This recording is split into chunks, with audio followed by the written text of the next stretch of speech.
place. I'm doing fine, I'm feeling great. You're not my fan, you can't relate. Straight talk going, stays not safe. Before you cross me, look both ways. Leaving the scene with no trace, none in my league. You out of place, I'm not at the top, I'm outer space. Can't eat with us, we're out of place. I'm doing fine, I'm feeling great. You're not my fan, you can't relate. Straight talk going, state to state. Hey guys, what's going on? It's your host, your boy George Mackay, back in the Straight Talk Studios. Be a great one. I'm always a fan of women's wrestling, and it's always great to catch somebody who's just getting into the thick of things, somebody who's coming up, making a name for herself.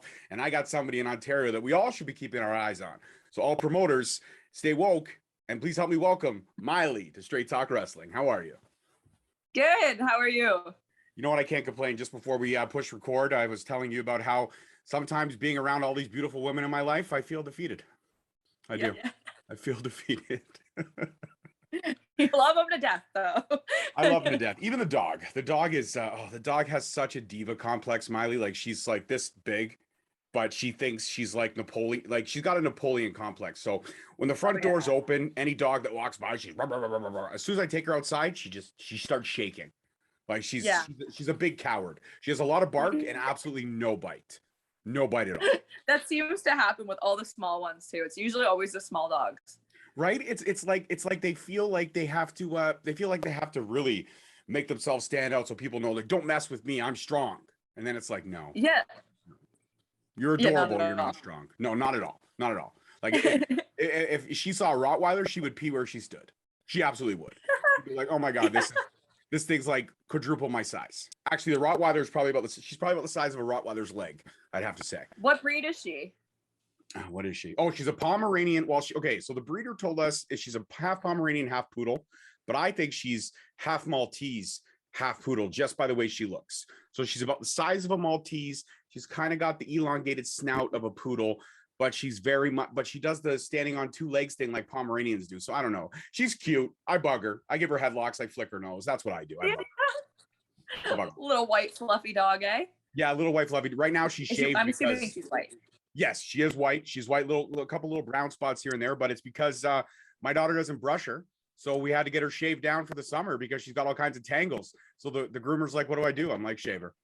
She'll grow back. It'll be fine. Just shave her. It's fine. It's the summer anyways. She's going to get hot. All that fur. I sweat with only this amount of hair on my head. Could you imagine? I used to have more before all these women came in. You see that? It used to be down here. Yeah. Look at it. Seriously.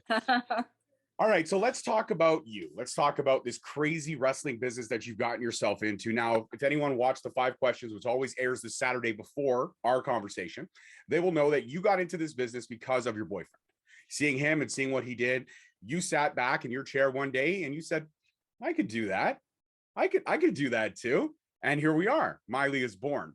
So when you took your first bump, I'm always curious when I meet somebody who's just fresh into the business and kind of working through the ranks. When you took your first bump, what was your honest, real reaction?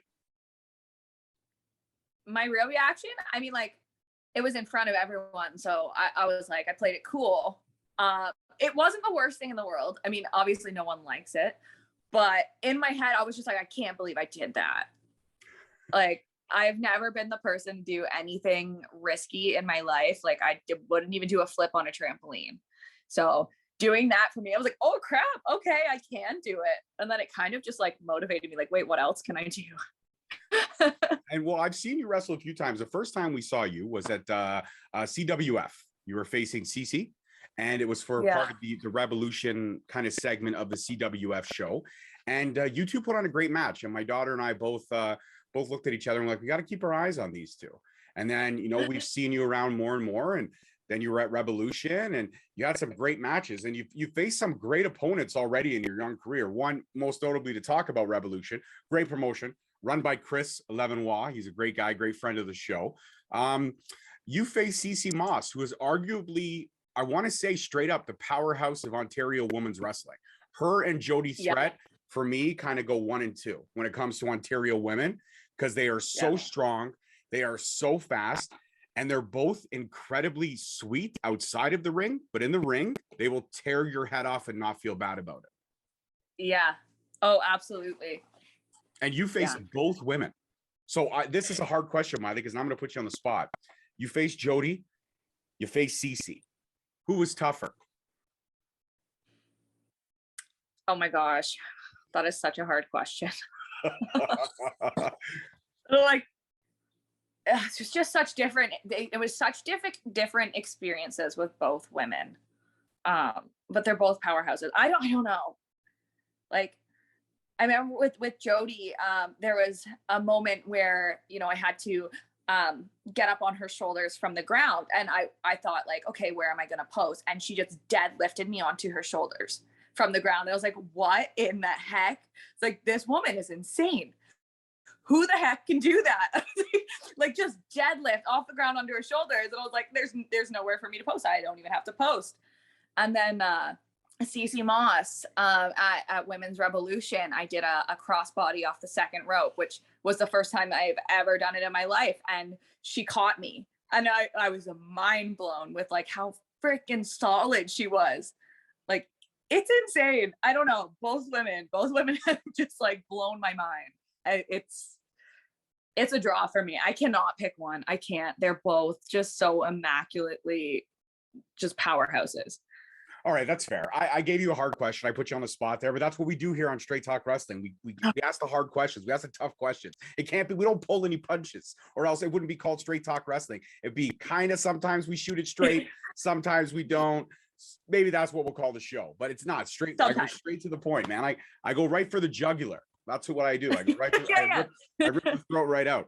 So, you know, Jody Threat, you've had multiple battles with Cece. I know you and Cece probably behind the curtain are very close, but in front of the curtain, Cece and you seem to have this just natural chemistry and also a little bit of disdain for one another. Like, you two play off so well for hating each other in the ring. And one thing I love about Cece is that there's layers to her, much like there's layers to you. And as both of you work your way up in the ranks, the layers for her is that she starts talking smack in Spanish, which half the time you don't know what she's saying, but you can pick out a few words like from what you've seen her. So when she goes, loca, stupido, you know she's basically saying you're crazy or you're stupid.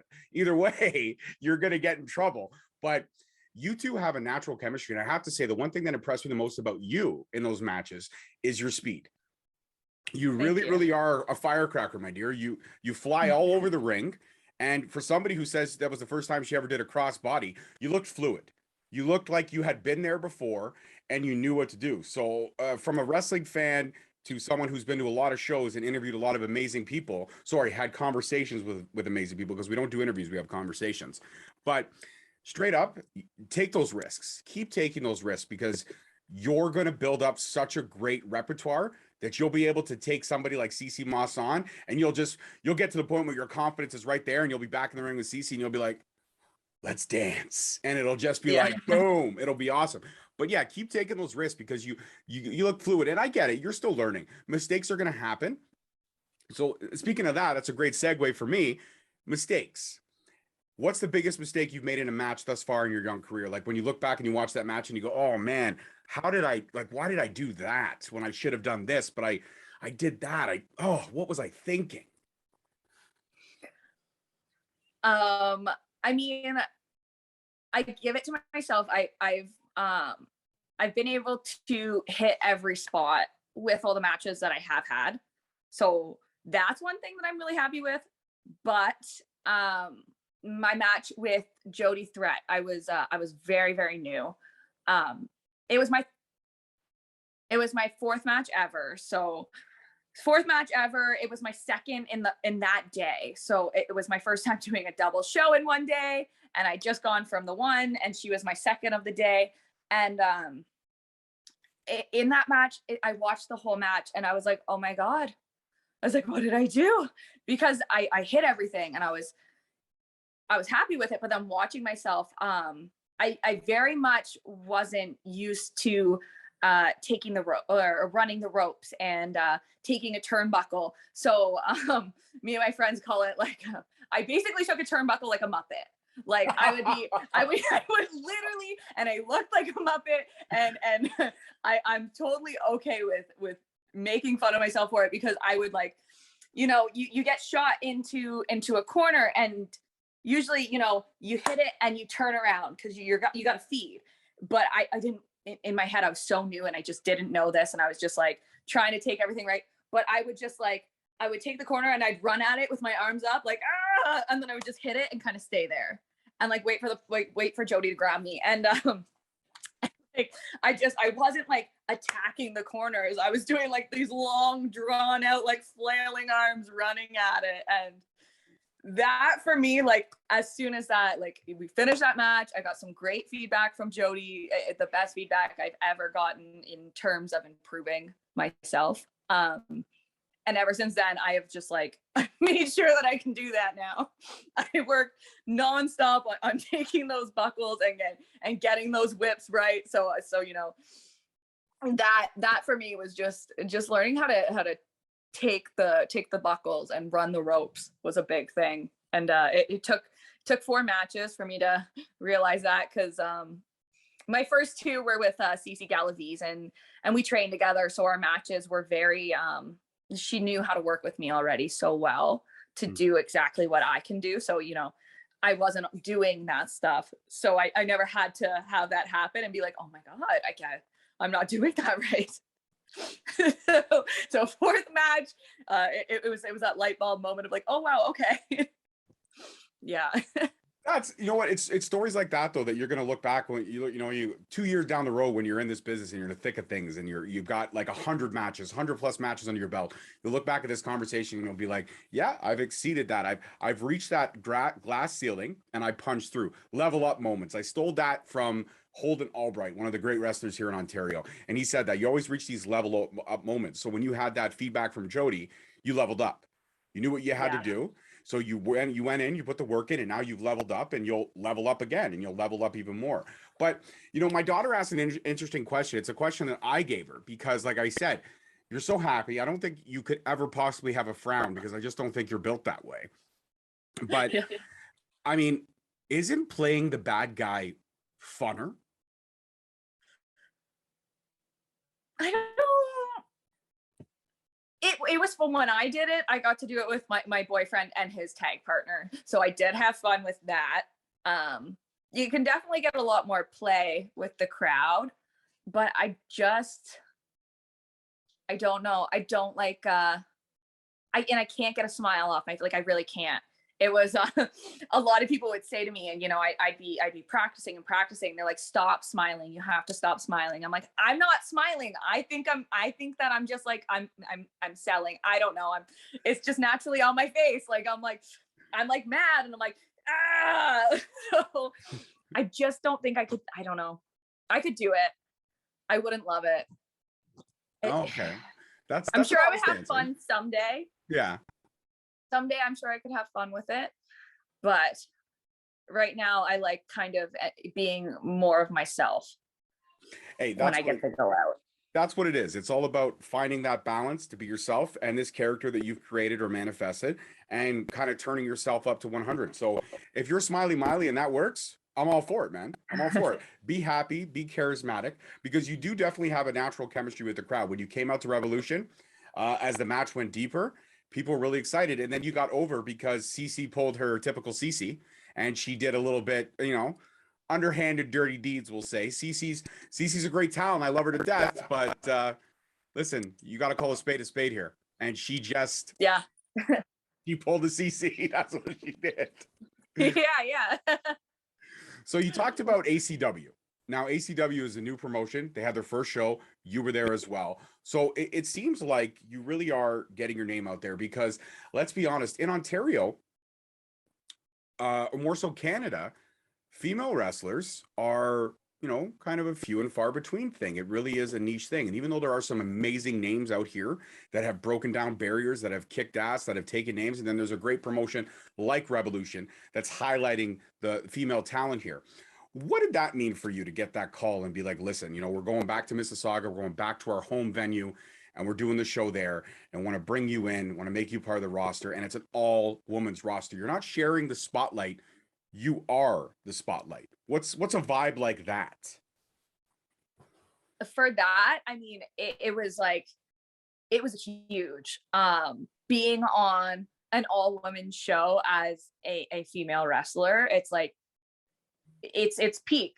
Like that is what like the goal is doing an all-women show as a female is so big. So it was just like pride, just so proud to like be a part of something like that. Yeah, it was just so exciting. And Chris Levenswa, I can never, I don't know if I ever pronounce his last name right. I always say Levenswa. Levenwa. Okay. Yes.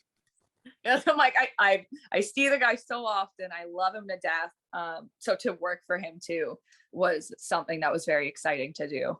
Absolutely. Absolutely it was. And I mean, the card you put together was a banger. I mean, we had Rachel Ellering, we had Lufisto, we had Cece, we had you, we had Spinelli. The list goes on and on. We had great, Jody was there. We had great talent. The whole roster kicked ass, as they always do. They put on a great show. And, you know, to sit there and see some of the greats like a Lufisto, like a Rachel Ellering do their thing, that for you as an up-and-comer, I mean, I don't know about you, but I would have found any chance I could get to sit down and just pick a brain for 15 minutes. Did you have those opportunities? Yes, with a Spinelli, we got to talk a lot, actually planning up to the show, which was great. She's such a huge help, and she was like such a great like locker room leader when it came down to it. So having Spinelli there as a resource was so great. John Atlas was actually there as well. He was just so helpful. He listened to everybody's matches. He gave such great feedback. And then Lufisto. I have never seen, I'd never been in a room with Lufisto. I've never seen her wrestle in person. And after seeing her, like, I was for the moon with the show.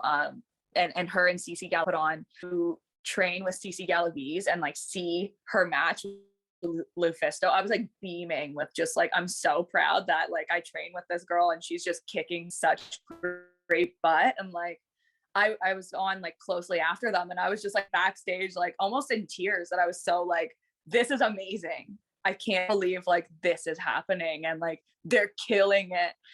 It's just so awesome to be around women like that. It was awesome. Absolutely, it would be. I mean, for any wrestler, whether it's male or female, to be around legends in the game or see your friends achieving those successes. But again, like I said, you've achieved successes. So Jody was your fourth match. When you were at Revolution, what match number was that for you? 15. It was 15. Bravo. Yeah. You know how many matches you've had more than me? 15. 15.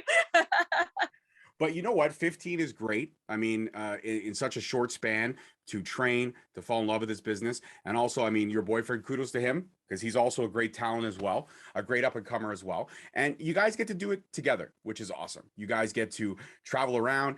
It's the best part of it. I mean, the traveling must be the funnest part. Now, when you're in the car for insurmountable amount of hours and you're driving from show A to show B, which way you have it, do you play car games? Like, do you play license plate games? Do you play pick the color car games? Do you play I Spy? Like, is it corny car games or do you sleep? Let's be honest. When you're not driving, are you sleeping?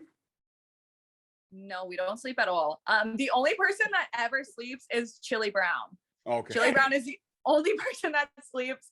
The rest of us are all just like, we're just talking. Like, we're all such close friends that it's just always just like joking around and like talking about like past shows and future shows and just everything. I don't think there's ever really a minute that we're not talking. And then Chili Brown will just sometimes, you know, there'll be a little break or like he'll be tired, so headphones go on and Chili's out. That's the thing. It's like Stallone in that movie Over the Top. When the hat goes backwards, the machine turns on. Yeah. When the earphones go on, everybody shut the fuck up. Leave me alone. I don't want to talk to anybody. Yeah. Talk to anybody. That's Chili. And you know, he'll try to sleep, but like everybody still wants to talk to him. So it'll be like waking Chili up for like, hey Chili, do you remember that? Hey Chili. And it's like the headphones come off and like everyone's getting so Chili, he doesn't get too much sleep because we don't really leave him alone, but he's the only one that tries. Oh, poor guy. Chili, I feel for you, man. I'm there for you. Next time you want to sleep, just don't, when they tap you, just roll away. Roll away from the tap and then they won't bother you. I promise you. It works. It works for me all the time with my kids. It absolutely does. Influences. Even though, like you said, you got into this because of your boyfriend, you obviously must have watched wrestling at some point. You must have been a fan throughout.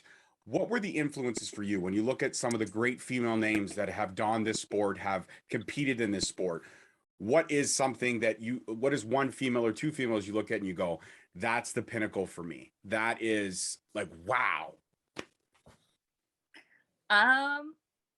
For me, I would say Naomi, for sure. I'm a huge Naomi fan. Her, Charlotte Flair, Sasha Banks, like I feel like everyone's like almost three main ones. And then honest to God, Jody Threat. My experience with her was just, it was kind of like a benchmark for me, like something I'll just never forget at like the start of my career, that like Jody Threat is like I would love to be like that woman. She has a heart of gold. All she wants is for like everyone to succeed. So like seeing that and like how she treated me like so new, she just treated me so amazing, and her feedback was so great. And then she even, invited me out to work on the things I needed to work on with her. So she even took her own time to bring me out to where she had access to a ring, and she gave me almost 4 hours of her time, and it was honestly working on like rolls and bumps. So seeing someone like at Jody's level treat everybody the exact same, I'm like, that is the person that I want to be like in every single room, because she made like a huge difference for me. Absolutely. No, for sure. I 100% agree with that. I think, leaps and bounds, she goes above and beyond. And it's absolutely amazing when you hear stories like that. You hear those things and you're like, wow, this is incredible. This is something special. This is something new, something exciting.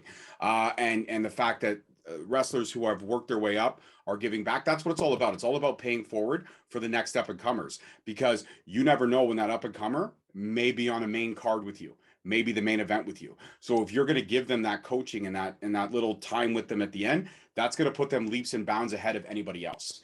And that's the one thing that I've always heard about Jody, always heard about a lot of people in this business. It's all about paying it forward, because when one succeeds, we all succeed. Like everyone in that locker room succeeds. If every match goes out there and every match is epic, then everyone in that locker room won that night. And if absolutely, exactly, and if anyone can pay it forward, why not? So, I mean, you're looking at 15. You said now you're injured, a little bit of a setback. You're off for a few weeks. What happened? Was it during a training session? Anything in the ring? Like, is it serious? Is it not serious? Nothing too serious. It's a shoulder separation.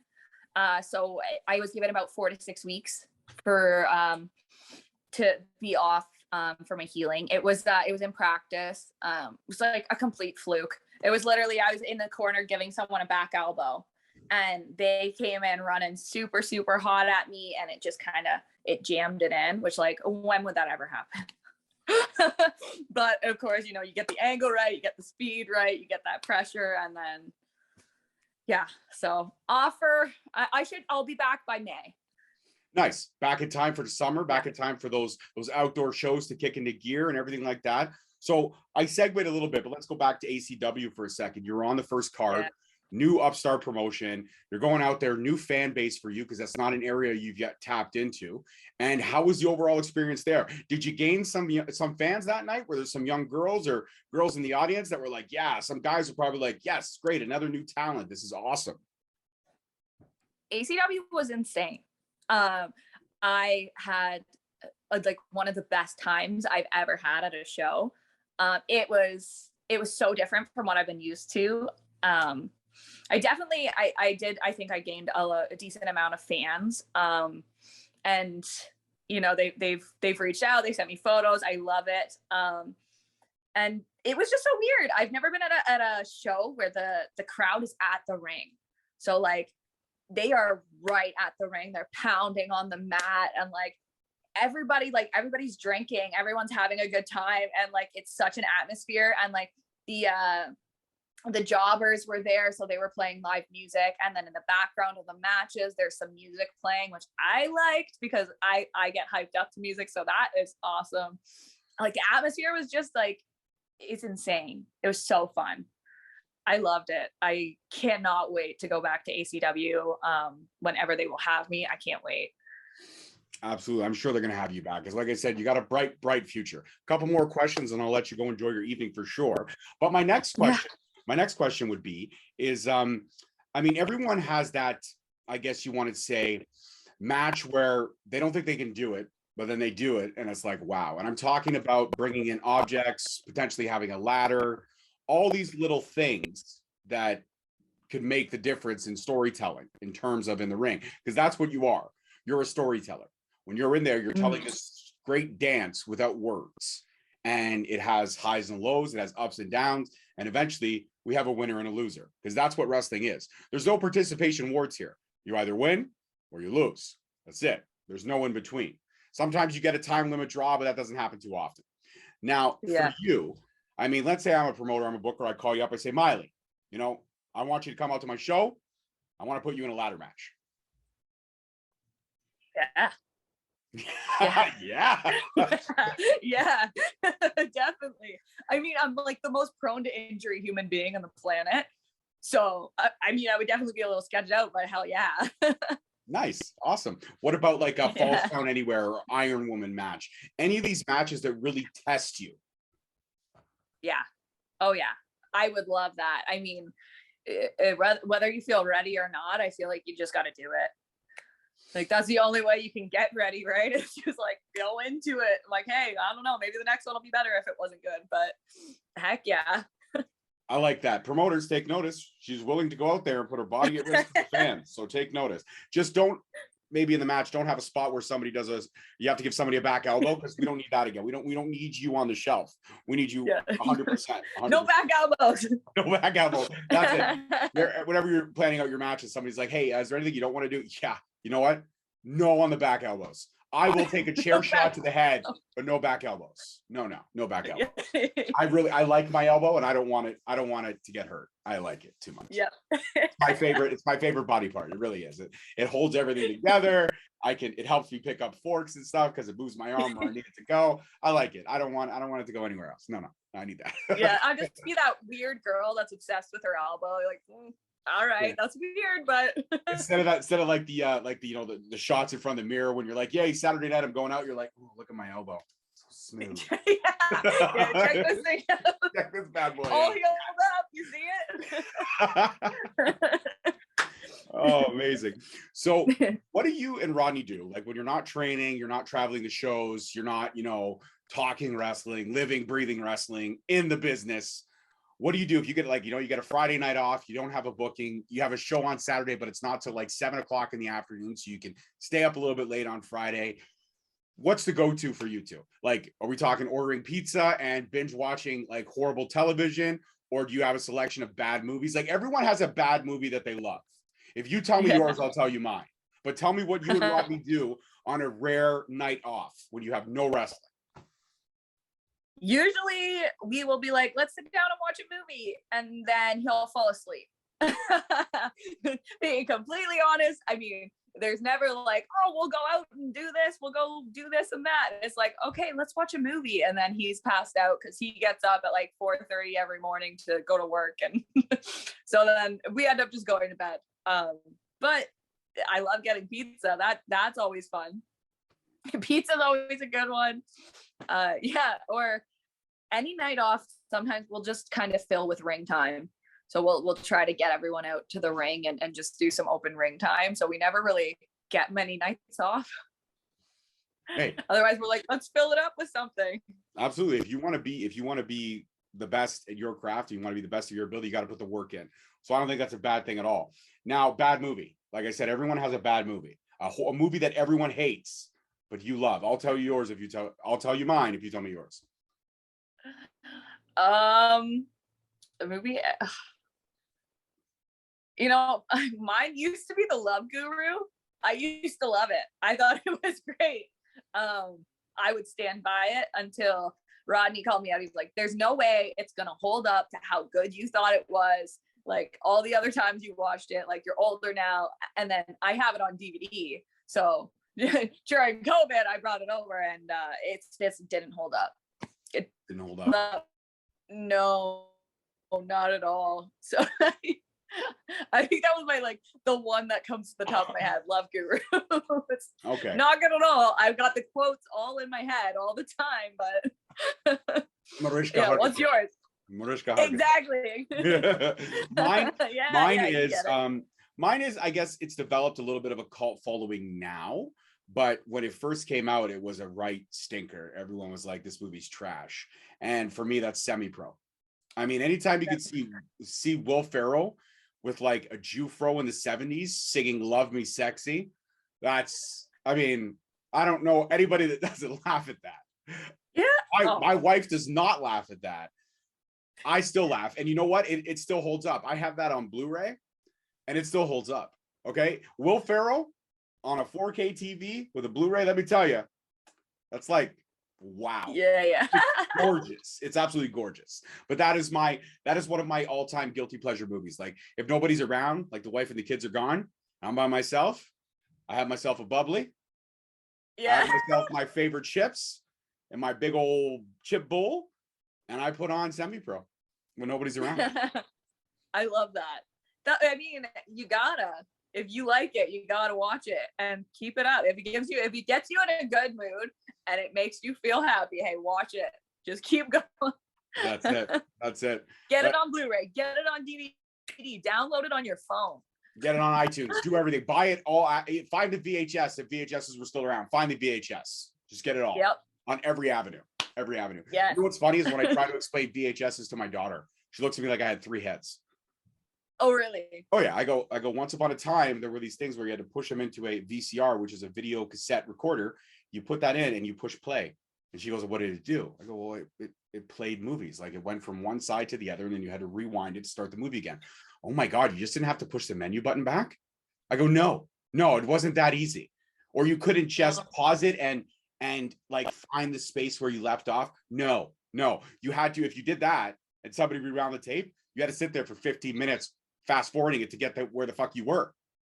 Yeah. Or if you rented a VHS and then you get it and then it's already at the end, so then you have to like cover your eyes to rewind it so you don't see any spoilers and you're trying to get it to the end and see if you're at the end yet. Yeah, you're like, that one's yeah. Like, I don't want spoilers because I want to stop it before the previews start, but I don't want to see spoilers. That's the one thing I do like about DVDs and Blu-rays is that now we have the option to fast forward over the previews. Yeah. If they have previews now, we can just go right to the menu. That I do enjoy. I do enjoy that. But sometimes it's cool to go back and watch an old VHS and then you see some of the trailers and you're like, oh my God, these are so bad. So bad. Yeah. Like there's this one movie called Striking Distance with Bruce Willis from like the late 90s. And he plays a cop who's been kicked off the force because he was a drunk. And now he sails the Chicago seas as a boat cop.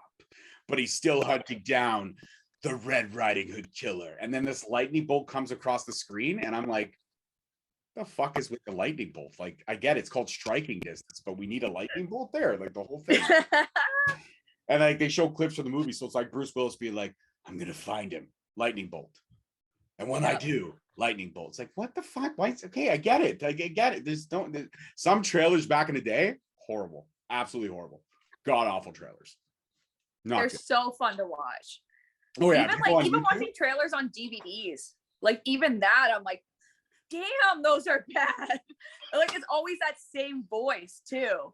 Yeah, like in a time when the world was silent. Always. Okay, and when you see one, you're like, it's not a joke. Like you have to like tell people, like, no, that's actually a thing. Like multiple trailers. That's all it was. Yeah, that guy made a shit ton of money though. His voice was everywhere. Yeah. There's no way it was more than one guy. That was such a distinct voice. Right. And it is iconic. It is absolutely. Could you imagine that guy if he pulls up to like, McDonald's nowadays? It's like, hey sir, welcome to McDonald's. What can I get you? I'll take a Big Mac combo. And yeah. It's like, are you the fucking movie voice, dude? Are you the movie voice?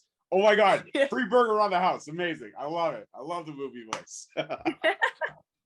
Instant nostalgia. You're like, I know your voice. I know that voice. So you said music gets you hyped up. Music gets you hyped up.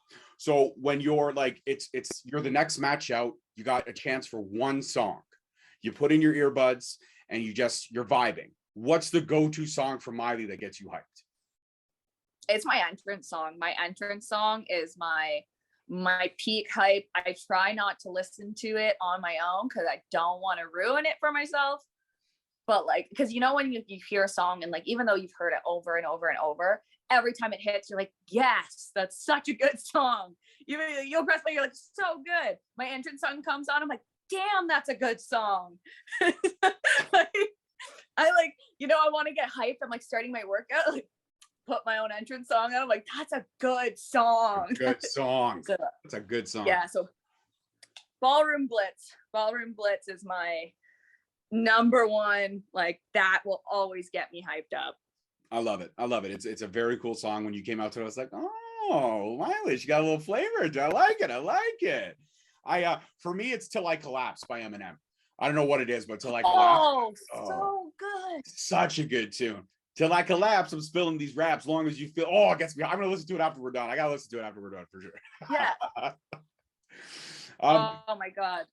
When it comes that is on my workout playlist. And that is like, when that hits, it always gets me. I'm like, yes, this is going to be a good one. Like it's mid-workout. It doesn't matter when that song hits, it instantly, I'm like, yep, now we go harder.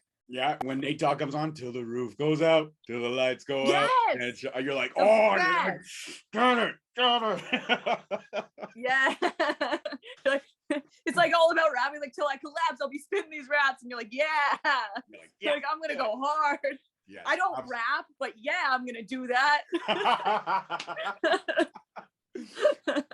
When it comes to traveling all over the road, it's very hard to eat healthy. We know this. Fast food joints are like a plethora. You could be going down a highway and you'll pass 20 Tim Hortons, 5 pizzas, 10 McDonald's, and they're all along the stretch. So if it's 2:30 in the morning, you're driving home from a show, you're exhausted, but the stomach won't stop growling, so you got to get it some food. What is the greasy spoon food of Miley's choice? I mean, we always get McDonald's. It's always McDonald's. It's the only thing ever open when we're driving home. McDonald's. McDonald's is always it. It's the only thing open. And we went to, when we all go to one, we're such a rowdy crew, and we're all just so, not dumb, but like we're the goofiest people. And when it's like 2 a.m., you leave and you're like, well, I might have embarrassed myself. I don't know. And, like Rodney grabbed me and, he goes to head off the kiosk. We're ordering. So, I'm like, but I actually hit my head on the kiosk and then the whole screen glitched. So now we just call them kiosk bumps every time we're at McDonald's. Like, quick kiosk bump. Oh man. Yeah, a lot of good times at McDonald's. What's the menu food for choice for you? Like, are you like a happy Meal girl? Are you like a Big Mac girl? Are you a quarter pound? Like, what's the burger of choice for you? McChicken? What do you get? I've been doing a Big Mac meal, and then they've had the Shamrock Shake, so I'll do it with a Shamrock Shake. Nice. I like it. That's all kinds of unhealthy carbs, but it's worth it. Absolutely worth it. Oh yeah. Listen, you work hard. You work hard. You're allowed to have a Big Mac. You're absolutely allowed. No problem. No problem. No, oh man, it's the only thing I can eat. I guess we're getting a Big Mac. The screen glitched. I can't see anything besides the Big Mac. So I just have to click. Yeah. All right, Miley, I'm a big fan of games. Would you like to play a game with me? Yeah, for sure. Okay, so the game I have a couple different ones. There's Promo 101, there's Forced Mount Rushmore, and there's pick one. So pick one is very simple. I give you an option. Let's say McDonald's or Burger King, and you tell me which one. So McDonald's, Burger King, you make boom. Okay. Promo 101 is when you and I cut promos on each other as if we were getting ready for a wrestling match. And then Forced Mount Rushmore is where I give you 5 wrestlers of my choosing, and you have to rank them 1 to 5. 1 being the worst, 5 being the best out of those 5 that I give you.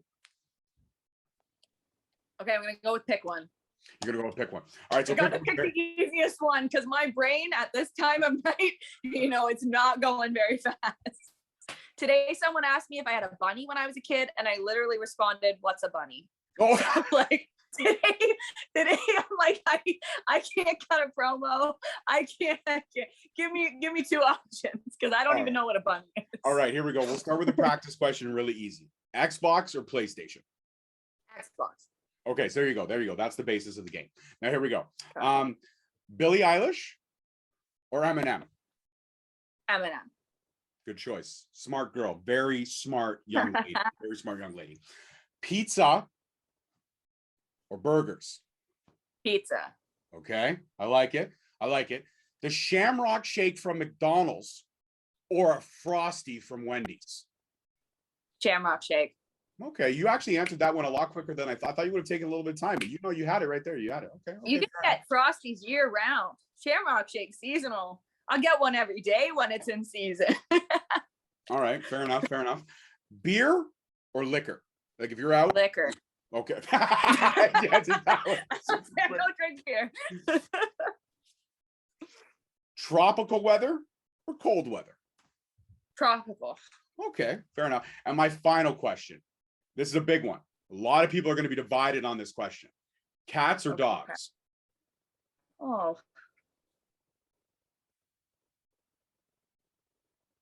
I'm looking at both of my cats right now, but then I'm also thinking about my dog who I just walked before coming home. My heart. Go with your heart, Miley. Go with your heart. Cats. Okay. All right. I'm a little disappointed with the last answer because I'm not a cat person. I'm a dog person, but that's okay. I forgive you. I forgive you. Absolutely forgive you. I'm just thinking about, they're low maintenance. Yes. With my dog, I've got the pressure in my head of like, I got to get home. I got to get her out for her walk, and then I feel too bad if I'm not doing it. But with my cats, they don't need a walk. Fair enough. I flick around the little toy. That's right. That's all they need. Put a little catnip down and they're good. They're good. Yeah, exactly.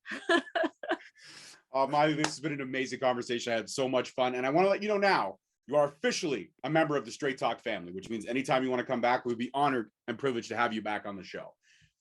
Amazing. Yay. All right, before you go, shout out your socials so everyone can keep up on your journey. And as we creep towards 20 matches, then 50 matches, then 100 matches, where can they find you on the wonderful world, sometimes, of social media? Yes. You can find me most active on my Instagram. So I'm at Miley the Wrestler. I also have a Facebook page. It is just Miley. That is it. Just Miley. And then I'm on Twitter. Twitter didn't let me have a long enough handle to have Miley the Wrestler. I don't really use Twitter that often, so I couldn't tell you what my Twitter is, but follow my Instagram because I'm active on there. There it is. There it is. I love it. Guys, you know my socials, but the link is always in the bio of each and every video that we post. And don't forget, if you're watching this video and you enjoyed the conversation, click that subscribe button because we're like 7 away from 500. It'd be awesome to hit that either before or by the time this episode drops. I want to thank my guest today, Miley the Wrestler, for coming on the show. Absolutely fantastic talent, guys. Keep your eyes on her because her star's only going to get brighter. And I mean that from the bottom of my heart, my dear. You are a fantastic talent and you have a bright, bright future ahead of you in this business. So keep working hard, keep doing what you're doing. And most importantly, stay true to you. I know that's cliche to say, but stay true to you. Thank you. That's super sweet.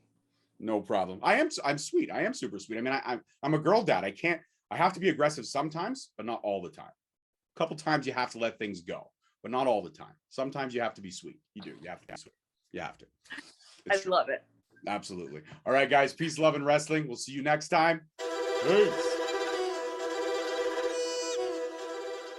Thank you so much for listening. Don't forget to tune in next week for another great episode on all available podcast platforms and hosted on Podbean. Also, check us out on YouTube at Straight Talk Wrestling, on Instagram at Straight Talk Wrestling, on Facebook at Straight Talk Wrestling, and on Twitter at _Straight Talk. And if you feel the need to buy some sweet merch, check us out on ProWrestlingTees.com.